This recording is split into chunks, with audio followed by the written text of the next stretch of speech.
quarta, todas as quartas-feiras, nós temos o Momento Aspramece com o Pequeiroz. Pequeiroz, mais uma vez, bom dia, meu amigo, uma satisfação recebê-lo em nosso programa. Bom dia, Márcio, bom dia, Roberto Barros, bom dia, ouvintes do programa Contraponto e da Rádio Clube 1200 AM. Pequeiroz, bom dia. Eu queria falar sobre um tema, saiu na semana passada, o Anuário de Segurança Pública do Fórum Brasileiro, né? Segurança. Chamou a atenção situações. Situação da violência aqui no estado do Ceará, muito bem ranqueado, infelizmente, e também a cidade mais violenta aqui no São João do Jaguaribe, né? Uma cidade do interior aqui do estado do Ceará, ser a cidade mais violenta do Brasil em termos proporcionais. Ele chamou também a atenção esses dados trazido pelo Fórum Brasileiro de Segurança Pública? Tá, Pequeiroz? Caiu aí? Eu tô ouvindo, Roberto. Eu queria que você comentasse sobre esses dados do Fórum Brasileiro de Segurança Pública. Foi surpresa para você esses dados? De forma alguma. Eu acho que o Fórum foi até generoso com o Ceará. Porque nós que vivemos bastidores da segurança pública, através de grupos, de redes sociais, é que temos conhecimento nu e cru das crueldades que hoje o Ceará vive de violência. Então, na minha leitura, eu penso que o Fórum Brasileiro, através de seus pesquisadores, né, levantando esses dados que eles coletam da Secretaria de Segurança Pública, eu penso que eles foram generosos em nos ter colocado em quarto, no ranking do quarto estado mais violento do Brasil, né? Roberto, isso é decorrência de falta de políticas públicas, Roberto. Eu já falei isso 1 milhão de vezes e não vou me cansar. Isso é resultado da falta de aparelhamento, preocupação dos jovens, né? Hoje na nossa sociedade. Roberto, você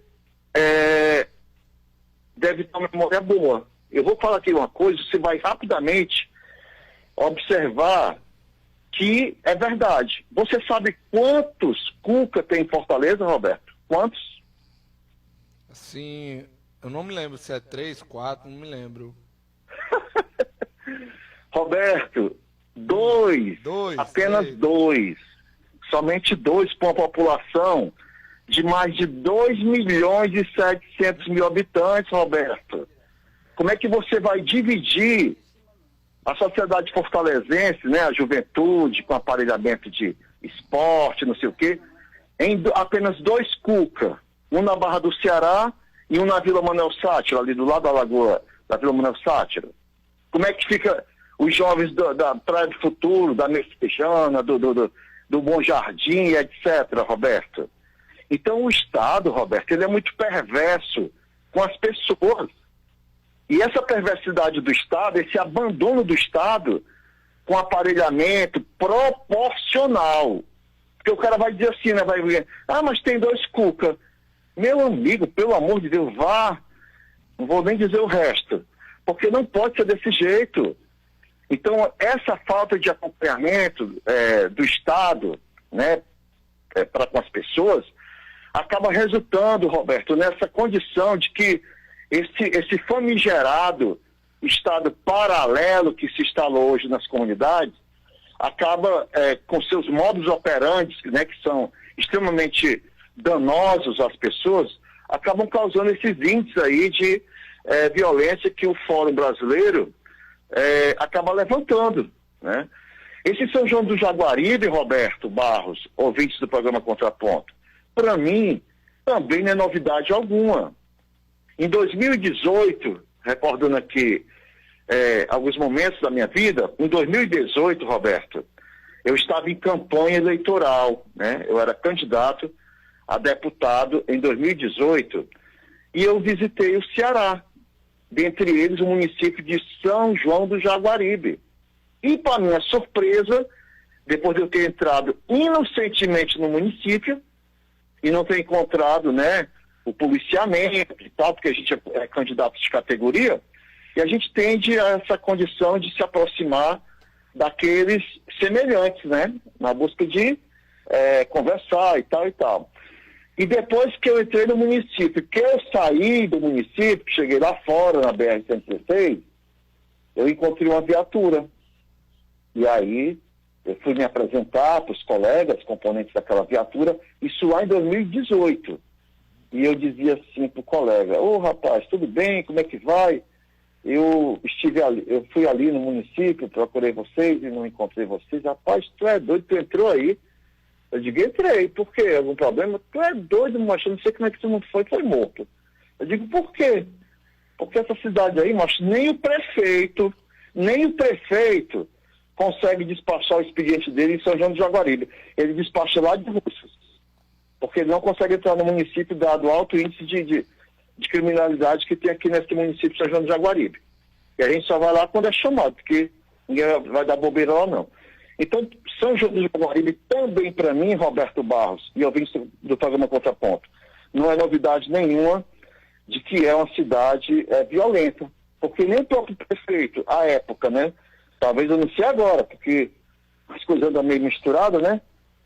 Para não entrar em detalhes. Então, eu não sei se atualmente o prefeito de São João do Jaguaribe é capaz de, do seu gabinete, na cidade de São João, fazer suas atividades de gestão pública. Então é isso, Roberto. O que falta mesmo é o governo, de forma interativa, né? Interagir, porque segurança pública, Roberto Barros, e eu vi isso no programa Contraponto, é responsabilidade de todos. É esse o comando da Constituição. Artigo 144, caput, né? Segurança pública é um dever do Estado, um direito do cidadão e responsabilidade de todos. Aí fica um jogando para o outro.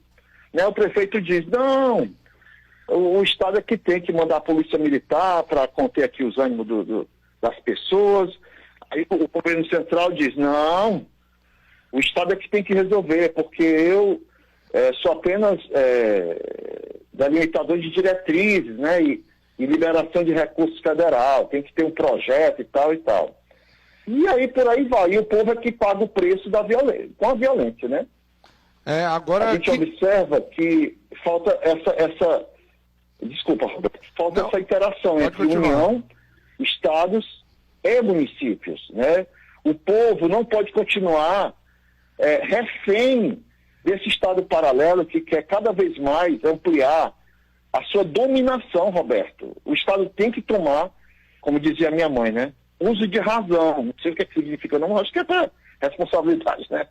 Minha mãe dizia: você tome uso de razão, viu? Ou seja, se corrija, busque uma fórmula mágica, se você não sabe a fórmula convencional, busque uma fórmula mágica para poder oferecer às pessoas aparelhos proporcionais às necessidades delas, para que esse Estado paralelo seja sucumbido, né? seja esquecido, porque é natural que as pessoas humanas tendem a querer as coisas, e aí esses caras oferecem de forma equivocada, isso acaba agradando os jovens, os adolescentes.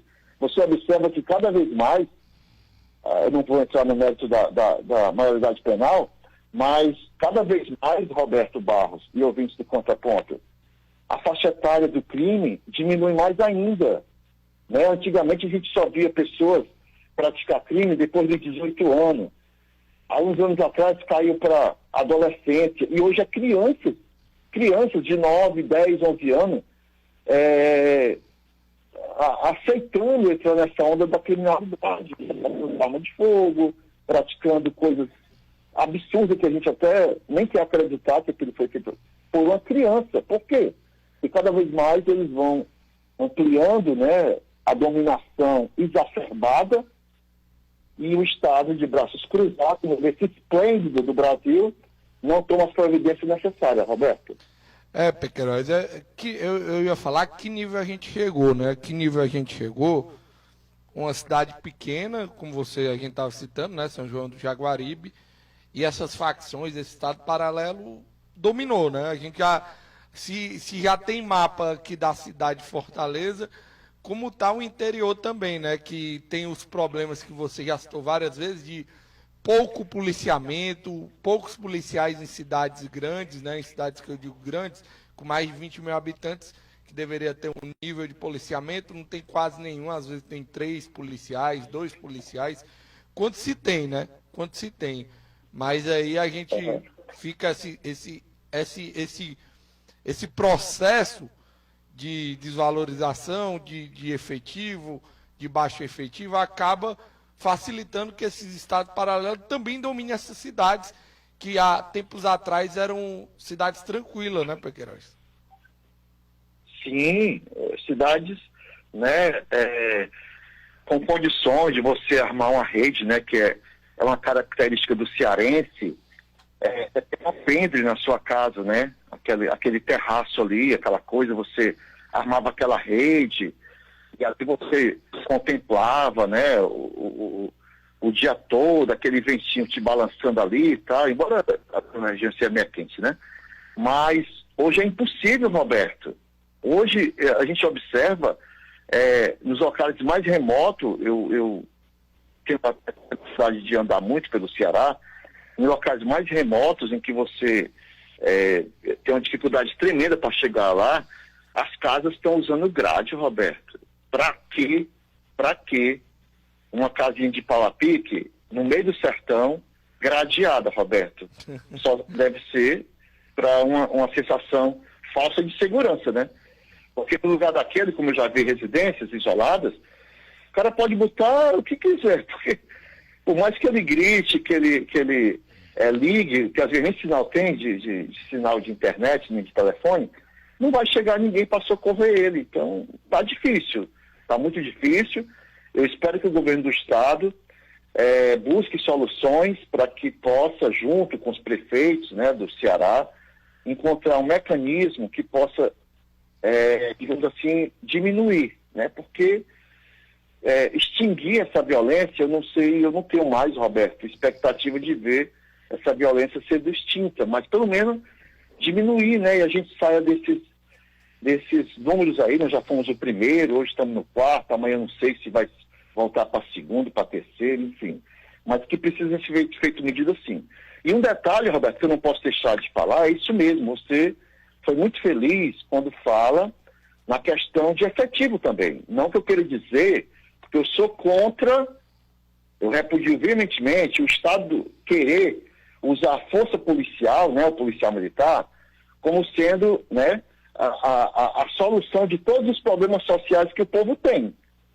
A polícia, né, os integrantes da polícia militar, era para ser a última fronteira a ser usada pelo Estado para conter a sociedade. E não está toda hora querendo expor os policiais militares, que o efetivo, como já falei em outros programas, é pouco, né, um Estado desse, que tem 9 milhões e 200 mil habitantes, segundo os dados do IBGE, era para ter aí, no mínimo, Roberto, 33.700 policiais ostensivos.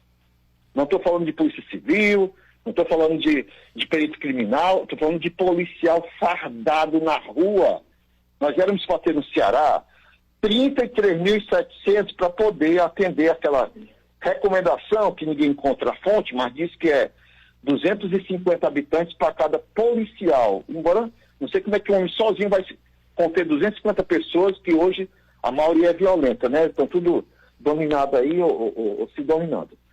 Mas é isso. E aí você tem um déficit tremendo, você tem um déficit de quase 50%, está faltando aí algo em torno de 16.100 novos policiais para poder atender esse ordenamento constitucional de policiamento ostensivo e preservação da ordem pública.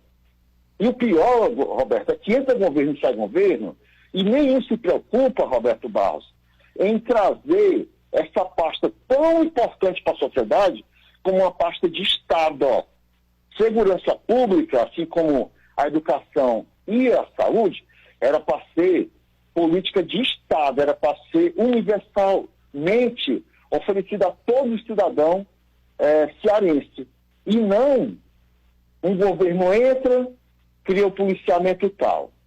O outro governo vem, acaba aquele policiamento tal e cria o dele. O outro vem, acaba os outros que tinha para trás e cria o dele. Hoje mesmo a gente está vendo aí as coisas se repetindo. Não quero aqui fazer qualquer tipo de censura à gestão de segurança pública da atual governadora.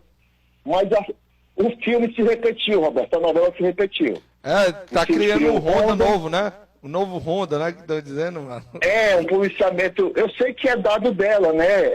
Eu já conheci ela de outros carnavais, a governadora, e ela é essa mulher mesmo de não violência e tal, e ela tá querendo, assim, meio acanhadinha, porque só criou ali um quartel, ela está criando novamente o que o Cid tentou fazer no Ceará todo, que foi esse policiamento de aproximação, né? Um policiamento em que o policial conheça o José, a Maria e o Antônio, e esse José, essa Maria também conheça aquele policial. Só que essa dominação exacerbada hoje de crime que tem, vai ficar complicado qualquer cidadão de bem se aproximar de um policial.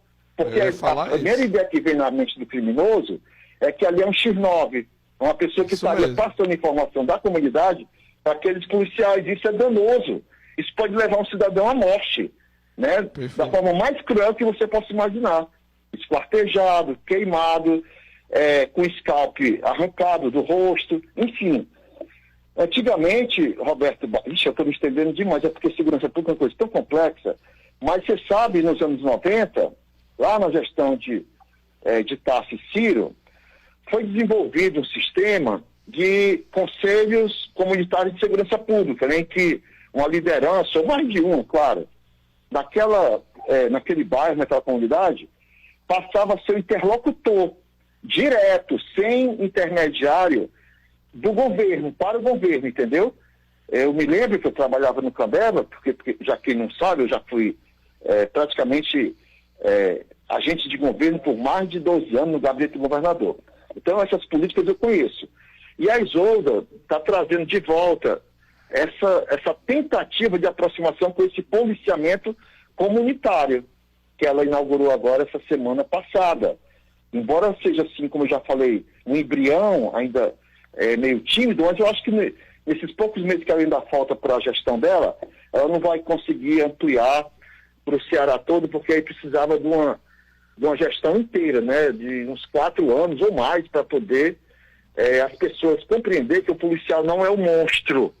O policial militar, ele não é um monstro, né, não é o dragão da sociedade. O dragão são outros que as pessoas querem enxergar de outra forma, tá? É isso. Eu quero pedir desculpa aí pela fala emocionada, porque eu fico revoltado com essa falta de interesse do governo em querer proteger as pessoas, e a culpa é da polícia, ou dos policiais, que ele é a única fronteira que a sociedade tem ainda para se agarrar e se proteger. Obrigado pela participação, viu, Pequeiroz? Tem uns comentários Roberto, aqui, Pequeiroz, me permita? Sim, claro, aqui sobre o tema. Tem muitos policiais que trabalham em ambientes fechados, como fórum, Câmara dos Deputados, Assembleia, Casa do Governador, e esses locais são muito bem gratificados, tirando o lógico da PM, que é policiamento preventivo e ostensivo em defesa da sociedade. Esse tema, Márcio, foi uma das razões que motivou a Polícia Militar do Ceará a deflagrar uma greve em 2011. Por quê? Porque o governo tem essa mania de querer criar 2 polícias dentro de uma só, né? Ele pega aquele policial que concorreu ao concurso público para aquele cargo específico, porque eu falei antes que a Constituição, ela tem um ordenamento do que a Polícia Militar deve fazer. Isso é 2, somente 2.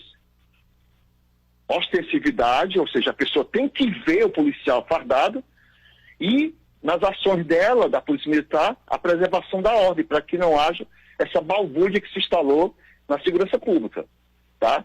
Mas o governo, Márcio, ele tem esse negócio, ele gosta de dividir a tropa para causar exatamente esse inconformismo, né? Essa rincha. Um policial soldado, ou cabo, ou sargento, subtenente, que deveria receber o mesmo valor quantitativo em dinheiro, um que está no céu onde ganha tanto, o outro ganha o dobro. Isso causa uma revolta, Porque geralmente, via de regra, diz os policiais de tropa, que geralmente essas pessoas que são gratificadas, elas tendem a ter uma jornada menos danosa de trabalho exposto para a finalidade da polícia, que é o policiamento excessivo, do que ele próprio. Né? A gente costuma aqui chamar POG. POG é aquele policial, me perdoe a expressão, talvez não seja cabível aqui, aquele policial mais comum, aquele que não está em local gratificado. Esse trabalha 24 horas, né? E o outro, segundo os colegas, trabalha no local, né, mais agradável, né, refrigerado, ao lado das autoridades, etc, etc, e ganham mais. Então, os colegas não compreendem isso. E esse policiamento que o governo anterior criou, que é o raio, né, é um policiamento que não trabalha à noite, né, ele só trabalha até uma determinada hora, porque policiamento de motocicleta não pode ser 24 horas, tem que haver um momento em que as motocicletas devem ser recolhidas. O ser humano ele pode ser escravizado, os equipamentos não, tem que recolher 22 horas, 24 horas, e quem fica guarnecendo a sociedade pelas madrugadas a frio, né, porque só sabe o que diabo é uma madrugada complicada, é quem verdadeiramente trabalha nela, na rua, nas comunidades, né? Eu já tive a honra, né, de fazer esse trabalho. Eu sei o quanto é ruim você sozinho nas madrugadas tentando conter a criminalidade e não ter ali do seu lado todo o aparato do Estado como você vê durante o dia. E é isso, eu fico triste com o governo com essas metodologias, de estar toda hora criando gratificação para determinados policiamentos e deixando a essência, né, aqueles homens e mulheres que verdadeiramente fazem aquela atividade fim, que é o combate na rua, sem esse prêmio, né, sem essa generosidade pecuniária para ele poder dar à família dele, à esposa, seus filhos, uma condição de vida melhor. Isso me deixa muito triste. Pequeiroz, muito obrigado, amigo. Eu que agradeço pela paciência de vocês, dos seus ouvintes, e que, se Deus permitir, até um próximo encontro. Valeu, até a próxima quarta-feira, se Deus quiser, dentro do programa Contraponto, Momento Aspromesse.